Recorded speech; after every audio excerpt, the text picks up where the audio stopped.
Por décadas el cómic ha sido un reflejo de la realidad, las necesidades humanas y la imaginación que se vale de trazos, colores, personajes emblemáticos, superhéroes, incluso villanos para crear universos fantásticos. Además se ha convertido en un medio de expresión muy importante para las nuevas generaciones. Yo soy Alexia, esto es de todo, vamos a divertirnos.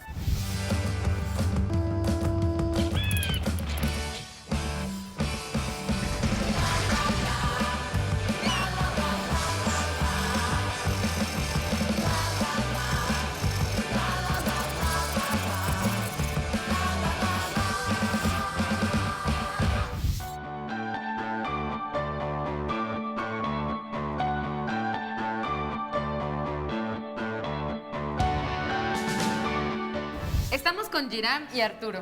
Giram, platícanos cuál es el proceso para crear un cómic. Bueno, mira, el cómic empieza con una idea. El cómic, la principal función de él es precisamente comunicarla. En el cómic narramos historias, de eso se trata esto. Entonces, una vez que tengas tu idea, lo siguiente es esbozarla, ¿no? Darle forma. ¿Cómo es esto? Muchos ayudan primero con un guión, posteriormente con algo que se llama storyboard, en el cual vamos a organizar cada una de las páginas y vamos a decidir qué tipo de encuadre, qué tipo de dibujo va en cada una de ellas. ¿Ok? Posteriormente, ya que decides cuál va a ser la forma, empiezas a abordar imágenes, bueno, en un formato de principalmente sopalina, se estila un doble carta, hay otros que abordan formatos más grandes, otros más chiquitos, pero se pasa todo a lápiz. Posteriormente de lápiz se entinta, se digitaliza y se mete color. El color no necesariamente tiene que ser digital. Actualmente se utiliza esta plataforma porque es más fácil la distribución y el terminado del cómic. Puede ser tradicional también, pero por la facilidad que ofrece y las bondades y las ventajas que ofrece el formato digital, hoy en día se hace de esa forma. ¿Y aquí qué es lo que estamos viendo? Tenemos entonces dos partes del proceso, que correcto. Uno es lápiz y uno es entintado. Bueno, de hecho vendría siendo lápiz y entintado, y este es digitalización con color. Giram, ¿y tú por qué decidiste hacer un cómic? Personalmente, siempre me ha gustado dibujar, y en el dibujo es donde yo siempre he pensado que puedes materializar todo aquello que deseas y anhelas. Entonces, para mí hacer un cómic es como que mostrarle a la gente mi forma de ver la vida y mi forma de cómo expresarlo, ¿no? Entonces, por ahí nació mi necesidad, dije, de hacer un cómic. Y bueno, helo aquí, ¿no? Inclusive podemos verlo. Es La Tierra de Nod, por parte de la editorial Caligrama. Una de las imágenes que vienen aquí es esta. Giram, ¿cuál es la complejidad de esta imagen?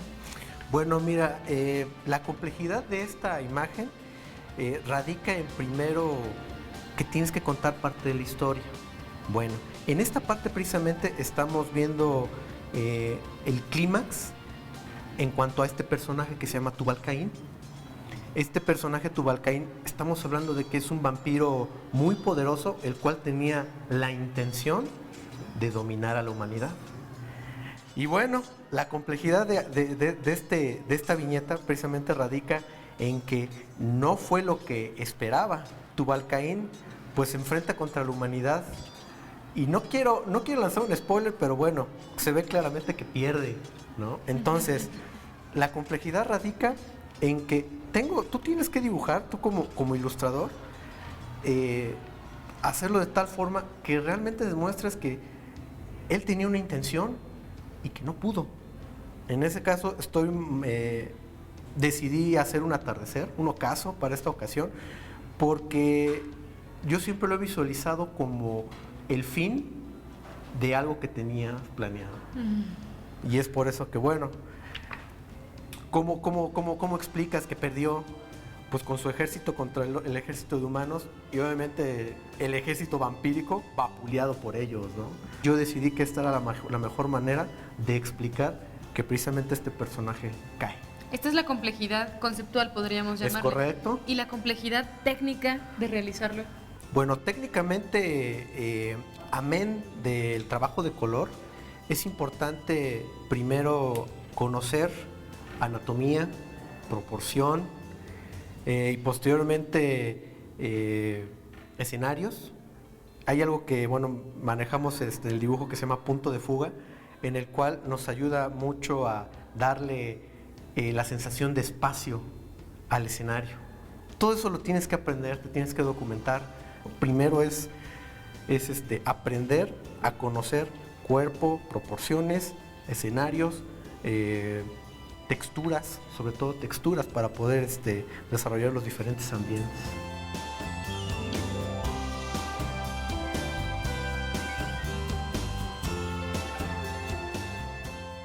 ¿Cómo es el trabajo del narrador gráfico? El trabajo del narrador gráfico es contar la historia, es contar no solo lo que está pasando, sino también por lo que está pasando cada uno de los personajes en cada una de las viñetas. Por ejemplo, aquí. Bueno, aquí muestra la tranquilidad por la que vive su vida hasta el momento en que cambia. ¿Y en qué podemos ver los elementos de la tranquilidad? Bueno, en su forma de caminar, en el lugar donde se encuentra cada uno. Aquí, por ejemplo, ya podemos ver ya a color la composición. Cada elemento muestra por lo que está pasando el personaje. La frustración, la soledad, todo eso es importante a la hora de contar la historia. Arturo, ¿y tú por qué haces cómics? Porque aquí tengo la libertad de hacer lo que yo quiera. Aquí, en este mundo yo lo creo. Este mundo yo soy quien pone las reglas, quien dice qué es lo que deben de sentir los personajes. Yo me represento a través de todo lo que yo cuento. Y no hay mayor satisfacción que crear algo por ti mismo.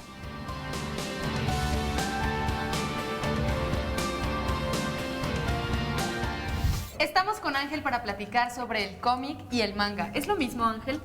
Sí y no. Mira, el cómic y el manga es lo mismo en el sentido artístico, en el sentido de expresión. El cómic, la palabra tal cual viene del latín comicus, comicidad, comedia. Manga significa dibujos traviesos y es denominación de origen japonés. Es el cómic que se realiza en Japón, pero te digo, es denominación de origen, es la única diferencia, y que un australiano, un mexicano, un estadounidense jamás podría dibujar un manga. ¿Por qué? Porque no es japonés. Se le permite, puede hacer un cómic estilo manga. Aquí en la escuela, en Dibujarte School, somos la única escuela que enseña a dibujar ropa, que enseña a dibujar accesorios, que enseña a dibujar animales, y tenemos profesionales expertos para enseñar a dibujar perspectivas, que son la base para los escenarios. Ángel, ¿y por qué crear una escuela que se especialice en dibujar historietas? Porque hacía falta, no existe una escuela con este nivel de profesionalismo. Todos nuestros profesores tienen experiencia haciendo cómic, publicidad, tenemos artistas plásticos, gráficos, ilustradores, comunicadores, editores. Hicimos la escuela por esa necesidad de expresión de los chavos, ¿no? Que no tenían una alternativa para expresar sus emociones, sus inquietudes. Entonces hicimos la escuela como una extensión de una revista que existió hace tiempo llamada Dibujarte. Y vaya, las clases pues no queríamos que se quedaran en el papel. Entonces las hicimos presenciales y es aquí donde estamos. Ya llevamos 7 años con el proyecto. Ángel, ¿y cuáles son las tendencias para construir un cómic? Bueno, son muchísimas. Tenemos la tendencia más obvia y la más conocida por todos, creo yo, que son los superhéroes, que son reflejo de los héroes griegos. Entonces son personajes con superpoderes que pueden ser humanos, productos de experimentos, de radiaciones, o simplemente extraterrestres. Otra tendencia muy recurrida son las historias románticas. Aunque no lo creas, tenemos desde hace años historias de corte romántico como Candy Candy, Sandivel, Remy, etcétera, o dramáticas. Dramáticas en el sentido de que sucede un problema y todos los personajes alrededor tienen que buscar la solución a ese problema. Y en la solución se traicionan, se enamoran, se destruyen a sí mismos. ¿En qué crees que ha contribuido la existencia de las historietas para la humanidad? En todo, porque el dibujo fue el primer lenguaje que desarrolló el ser humano. Fue la primera manera que tuvo el ser humano de registrar su vida, de registrar su historia. Tenemos las pinturas rupestres, que de hecho fueron desarrolladas por mujeres. Y esto fue el inicio de lo que es la historieta, porque la historieta, como bien lo decías, es el reflejo de la realidad a través de historias fantásticas. Es el reflejo de lo que hacemos, de nuestros valores, de nuestras virtudes y de nuestros errores como humanidad.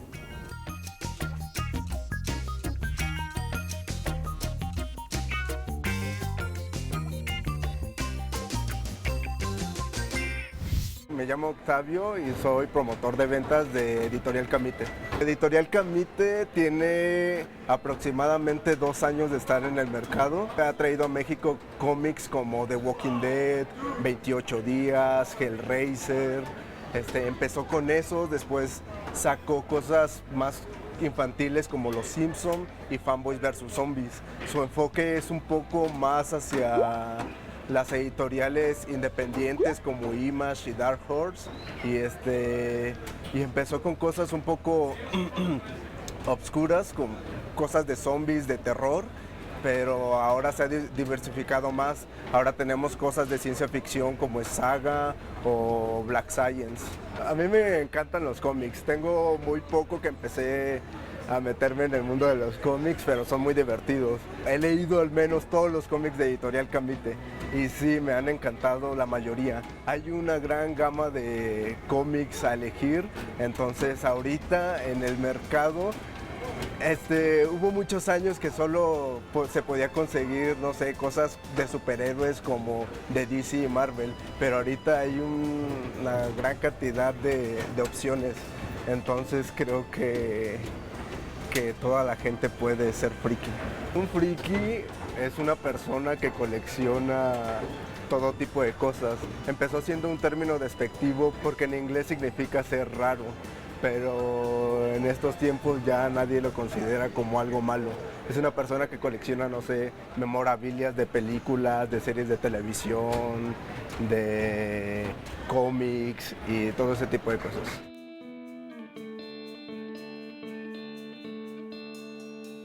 Estamos en la clase de anatomía que imparte Anaid. Anaid, platícanos de qué se trata tu clase.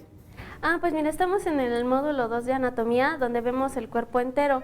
Ya tenemos las proporciones del hombre y de la mujer. ¿Y por qué es importante el conocimiento de la anatomía para las historietas?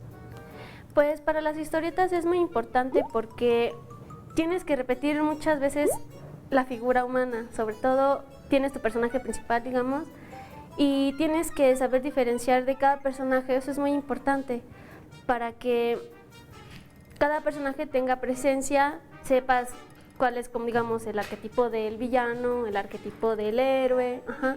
Sobre todo también en cuanto al manejo de los músculos, en el cómic americano está muy presente eso.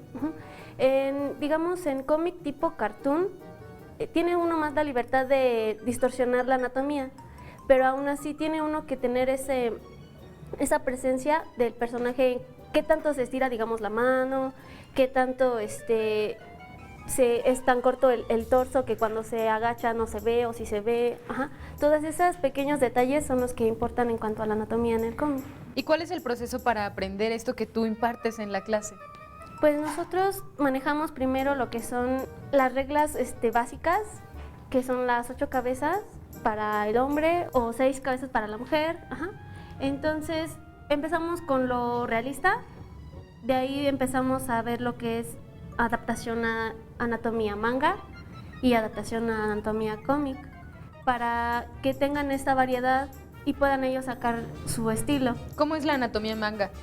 La anatomía manga sobre todo destaca mucho en lo que es la cabeza. Tienden a ser muy cabezones y normalmente son como más delgaditos y menos marcados. Y también, sobre todo, es la expresión de la cara. Los ojos son muy grandes y las bocas a veces son muy pequeñas, todo es como más achicado en esta parte y los ojos son lo que destacan. En comparación del cómic americano, que es más como la rudeza, y es el porte del personaje en sí con los músculos. Empezamos con esqueletos básicos, a veces es como, digamos, la línea dinámica del cuerpo. Trazamos solamente lo que son las articulaciones, manejamos, digamos, con un círculo y a partir de esto el brazo a otra línea, unimos el círculo de la muñeca y la palma. Y luego otro círculo del hombro hacia acá y en la caja. Y luego igual para las piernas, a partir de la caja de la cadera, sacamos líneas hacia otros círculos que son las rodillas y de ahí hacia los tobillos y así se va repartiendo la anatomía. De ahí partimos a establecer, digamos, el volumen, que ya depende cómo uno se acomode. Hay muchas maneras de hacer los maniquís. Por ejemplo, para hacer el torso del hombre, a veces me acomodo con hacer caja del torso y luego la caja de la cadera. Para la mujer me acomodo más con círculos, por la misma cuestión de que una mujer es como más caudalosa. Caudalosa, tiene más gracia su cuerpo, y en el hombre tiendo a marcar más lo que es pues la fuerza. Muchísimas gracias, Anaí.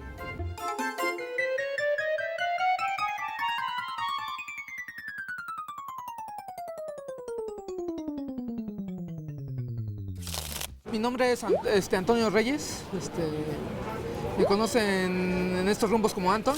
Estos son juegos de estrategia, se les conoce también como TCGs, que significa Trading Card Games, juegos de cartas intercambiables. En este tipo de juego, que es muy conocido, ya hace muchos tiempos se ha hablado de él, se llama Yu-Gi-Oh! Cada jugador representa un puntaje, que son 8,000 puntos. Y la condición de ganar el juego es hacer que los 8,000 puntos del jugador contrario se terminen, es decir, se vuelvan cero. En este caso, la estructura que estamos conformando es una baraja. Una baraja se puede constituir entre 40 y un número ilimitado de cartas. Para formar una estrategia necesitas jugar cartas que se agrupen unas con otras. Por ejemplo, en este juego existen monstruos de fuego y monstruos de agua. Obviamente es muy difícil combinar un monstruo de fuego con un monstruo de agua. Entonces, tú combinarías agua con agua. Combinarías fuego con fuego, tierra con tierra, viento con viento, oscuridad con oscuridad o luz con oscuridad. Aunque sí hay posibilidad de hacer esas combinaciones, pues en base a las estrategias que te permite hacer cada carta. Ninguna carta en el juego es igual que otra. Como en todo, se basa en cosas que te gustan. O sea, si tú ves una carta, vas a ver, no sé, hadas, dragones, demonios. Digamos, por ejemplo, a mí me gustan los pingüinos. Entonces esa es la base para armar una baraja. Que encuentres algo que te guste y en base a que veas qué cartas se pueden combinar con las que te gustan, vas a ir dándote cuenta poco a poco de cómo puedes formar una estrategia. Las habilidades de mis pingüinos se tratan de vaciar el campo oponente. Entonces, si una te gusta, tienes que ver qué es lo que hace para saber qué cartas puedes combinar. Me ha dejado muy buenas experiencias. He conocido buenos amigos. También me ha acercado a otros géneros que me gustan, como por ejemplo escribir o fantasía. Me ha acercado al mundo del anime, del manga, del cosplay, de los videojuegos.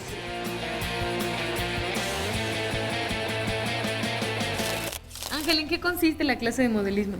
Mira, consiste en que los chicos deben desarrollar desde cero una figura en plastilina en 3D, como lo puedes ver ahorita, que básicamente es el principio de la escultura y todo parte también de un diseño dibujado. Entonces ahorita están ya aplicando las últimas capas de plastilina para posteriormente comenzar a pintar. ¿Y por qué existe una clase de modelismo cuando estamos aprendiendo a dibujar cómics?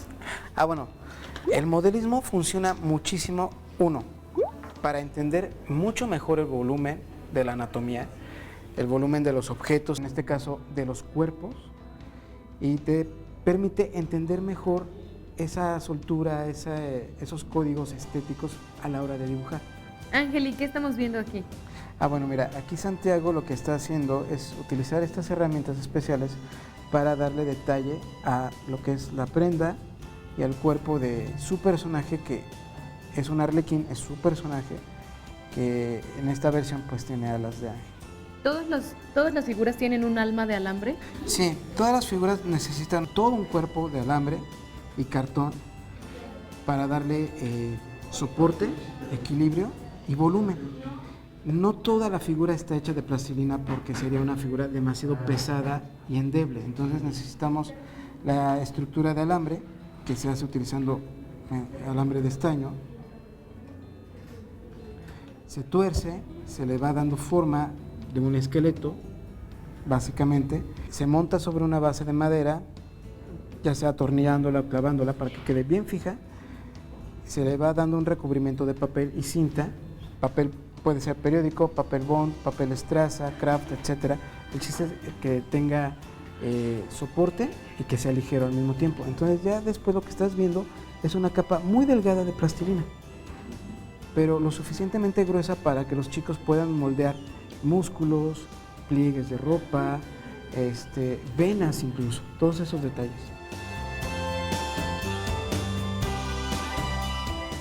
Ángel también imparte un taller de arte macabro. Ángel, ¿en qué consiste este taller? Bueno, este taller es mucho más conceptual y sensorial.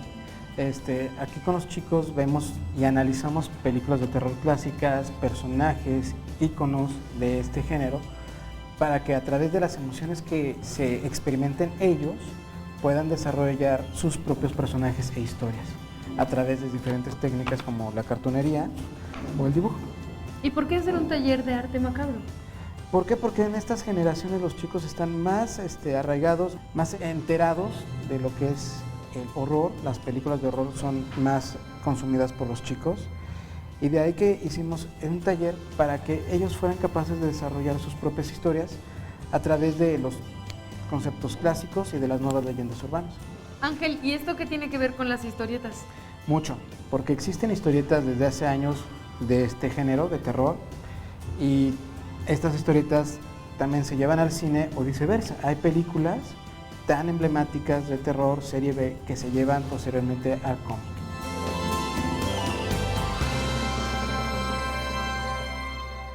Esta fue una pequeña parte del inmenso mundo de la historieta. No olvides dejar tus comentarios en nuestras redes sociales Facebook y Twitter.